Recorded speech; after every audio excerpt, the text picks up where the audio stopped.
Toda tu vida te enseñaron que pecar significa hacer algo malo, romper una regla, desobedecer un mandamiento. Pero hay un problema. Esa no es la palabra que usó Jesús. La palabra original en griego, la que aparece más de 200 veces en el Nuevo Testamento, no significa romper una regla.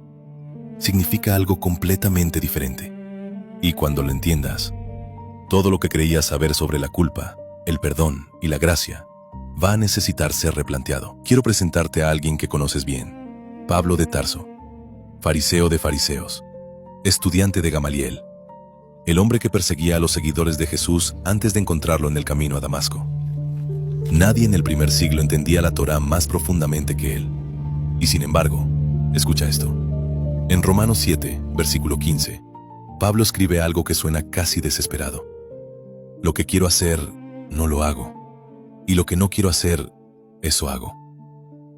¿Cómo puede el hombre más formado teológicamente del primer siglo decir eso? La respuesta está en una sola palabra griega: amartía. Amartía. Y lo que esa palabra significa cambiará completamente cómo lees esa confesión de Pablo. Amartía no viene del mundo religioso, viene del mundo del arquero. En el griego antiguo, antes de que nadie lo usara en un contexto espiritual, amartía significaba fallar el blanco. No hacer el mal a propósito, no rebelarse contra Dios conscientemente, fallar el blanco. Imagina a un arquero en competencia. Tiene el arco tensado, el objetivo está claro, su intención es perfecta, y aún así, la flecha pasa a 2 centímetros del centro. Amartía. No hubo intención de fallar, no hubo rebelión, hubo desviación. Esa es la imagen que el Nuevo Testamento usa cada vez que aparece la palabra pecado. No un criminal delante de un juez, un arquero que falló el blanco hacia el que apuntaba. Ahora regresa a Pablo. Lo que quiero hacer, no lo hago. ¿Lo ves diferente ahora? Pablo no está describiendo a un rebelde, está describiendo a un arquero que apunta correctamente, que tiene el deseo correcto y que aún así falla el centro una y otra vez. Eso no es lo mismo que lo que la mayoría piensa sobre el pecado. Detente un segundo y piensa en esto. ¿Cuántas veces en tu vida te has sentido culpable no porque querías hacer el mal, sino porque fallaste en hacer el bien que querías hacer? Fallaste como padre, como esposa, como amigo.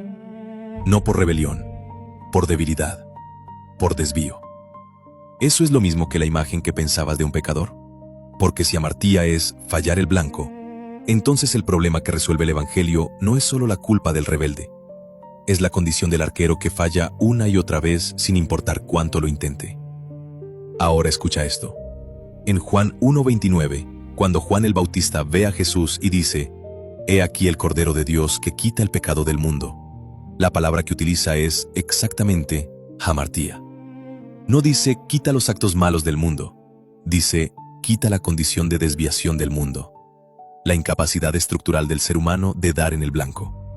Jesús no vino solo a perdonar los errores pasados, vino a resolver la condición que se encontraba el ser humano. Eso es completamente diferente. Una iglesia que solo entiende amartía como actos malos produce creyentes que viven en ciclos de confesión y culpa. Confieso, fallo, me siento culpable, confieso de nuevo. Pero una iglesia que entiende amartía como Pablo la entendía, como una condición de desvío que el Espíritu viene a corregir, produce creyentes que viven orientados hacia el blanco. No perfectos, orientados. Y aquí hay algo que casi nadie menciona. Hay una segunda palabra en el Nuevo Testamento que también se traduce como pecado, paraptoma, y es completamente diferente a amartía. Pero si las dos se traducen igual, ¿cómo vas a saber cuándo el texto se refiere a una u otra? Quédate conmigo, porque la diferencia entre esas dos palabras cambia la manera como lees la oración que Jesús enseñó a sus discípulos, el Padre Nuestro. Paraptoma aparece en Mateo 6:14, cuando Jesús dice: «Si perdonáis a los hombres sus ofensas, también os perdonará vuestro Padre Celestial». La palabra que usa ahí es paraptoma, que significa literalmente un paso en falso, un tropiezo, una acción específica, concreta, que salió mal. Amartía es la condición. Paraptoma es el acto específico que produce esa condición. ¿Cuál es la diferencia práctica? Enorme.